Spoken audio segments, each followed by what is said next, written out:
Thank you, Mr Speaker. It is unusual, having had such heated debate over the government's slashing of KiwiSaver, to now move into a bill where I guess the entire Parliament will agree. So it's a better way in terms of the stress levels, in terms of our ability to have a good and productive weekend, I guess. It doesn't reduce, of course, the anger and frustration and literal pain that so many people will go through now, though, as a result of the government slashing KiwiSaver in the budget yesterday. And Mr Speaker, I want to add my support to that already expressed by my colleague Clayton Cosgrove, the Member of Parliament for Waimakariri, for the Taxation Canterbury Earthquake Measures Bill 2011. And I want to commend the Minister, the Honourable Peter Dunn, who is part Cantabrian, part Wellingtonian. He resides up here at the moment, but I guess after the end of November he might be returning to his home base in Christchurch for some well-earned retirement time. I want to commend him, though, for introducing this bill. It is a bit of a shame that it is so late in coming to this Parliament. The first major earthquake in Christchurch was in September last year. That was 8.5 months ago. So we've now got not only legislation that is quite late and therefore will be, for a lot of people, past the time when it would have most benefited them, but very unusually it is retrospective taxation provisions. So that is pretty unusual for this House to have introduced, let alone for the entire Parliament to agree. And one of the questions that I will be asking the Honourable Peter Dunn when we move to the committee stages later on tonight is exactly what data the IRD have provided to him during the preparation of this legislation, or what understanding he has gained about the size of the issue that IRD is facing in terms of people who between the 4th of September and now will have committed actions that are now covered by this different taxation provision. So I'll be asking that. The officials can start preparing the answer to advise the Minister now, so I'm giving them a bit of an advanced shot on that one, but I've got some other questions that I'll be asking the Minister too. Even though this bill is supported, and even though the passage will be unusual in that not only will it be supported, but it will be going through all stages in the House in one go. We're going to do the first reading, the second reading, the committee stage, and the third reading, sometime between now and tomorrow, whenever the House rises. So that is unusual, but it still doesn't mean that we shouldn't give the specific provisions in the committee stage quite a lot of detailed attention. So, Mr Speaker, I hope that people like Craig Foss, who actually have had a lot of experience in taxation legislation by virtue of being the chair of the Finance and Expenditure Committee, I know that he's keen to get out and get home, but I do hope that he takes it seriously, that when we have retrospective tax legislation, that we should pay as much attention to the detail as is possible and sensible, and I certainly hope that the Minister takes those issues seriously as well during the committee stage. So there's 4 primary points in this legislation.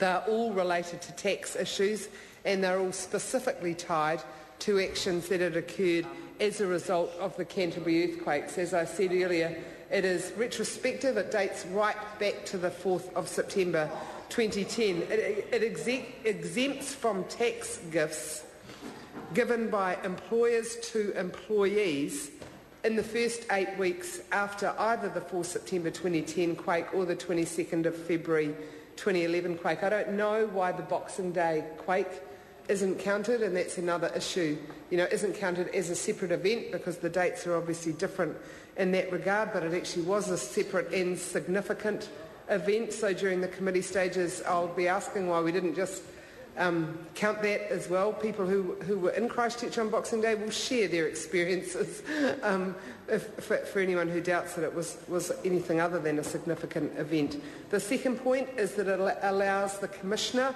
of Inland Revenue to declare an emergency event during which time contributions to aid families are excluded from a person's family income scheme. And as Craig Foss noted in his contribution, this legislation is future-proofed. So I share his view. We don't want to have another incident, but it's really good that the Honourable Peter Dunn thought of that in advance and said let's not have to put through legislation in the future. Let's say that this will be able to be triggered if any event that's comparable occurs in the future. It delays the removal of tax credits for people receiving redundancy payments from the 1st of April 2011 to the 1st of October 2011. Mr Speaker, I certainly support that provision. It's a good one. But again, during the committee stages, I'll be asking if it's good enough for people who lost their jobs as a result of the earthquake to have fairness accorded to them, and I welcome that. I don't understand why it isn't good enough for workers who have lost their job in other circumstances to have fairness accorded to them as well. We shouldn't have those provisions on our statute book at all, so it would be the opportunity for the Minister to just extend it much more broadly. And the fourth point that's covered in this legislation is that it creates tax exemptions for businesses donating trading stock to people who are affected by the earthquakes. Mr Speaker, they are substantial changes, and on behalf of my constituents I want to join the other Canterbury electorate MPs and welcome that support for Canterburyans. Many people I know saw the events of both September and then February on the news, watched it for a few days, felt horrified, then watched Japan and thought, well, that's worse, and it was. And then forgot about Canterbury. In fact, quite a lot of people are surprised when we say, actually, it's not all fixed. People in our city have lost family members, have suffered significant injury, have lost friends and colleagues. Many have lost their jobs and their homes. Many people are looking towards winter with a great deal of despondency because it will be, for many, a long, cold, hard winter. This package will give many people the feeling that Parliament is a little more relevant to their life than sometimes they would think. That actually people in Parliament do give a toss about how things are going in Canterbury, and I hope that it's with a totally united voice that we are able to welcome the support that the Honourable Peter Dunn has introduced into this legislation. Mr Speaker, this cannot be the end of support. We know that in the budget yesterday there was a packet of money given to Canterbury. The specificity or lack of it was quite frustrating, and many people are saying, well, we don't know if that's enough, we don't even know really what it's going to be used for. The scale of the gap in support is not yet determined, Mr Speaker. So I certainly welcome that amount of funding that was in the budget. I'm not in total agreement with the way that it's been done, and I hope it doesn't cause resentment from other people around the country, actually, that Canterbury's support is so significant.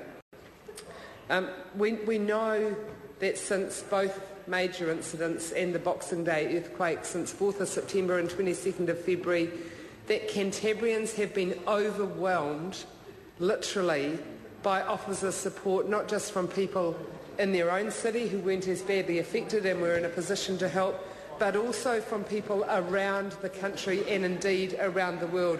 But Mr Speaker, this legislation recognises formally that not only were the gifts that were given, the support that was offered, not only was that a huge help in practical terms but also in emotional terms for people in Canterbury, but also that the government can do its bit by removing the tax burden that may have been attracted as a result of that generosity. So it is entirely appropriate that the government look at that generosity and say that is fantastic.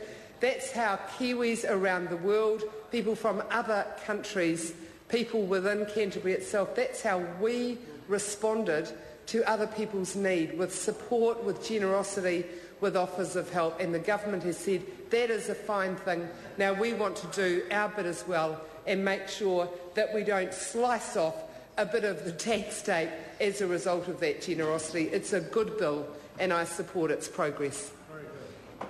Kim. I call the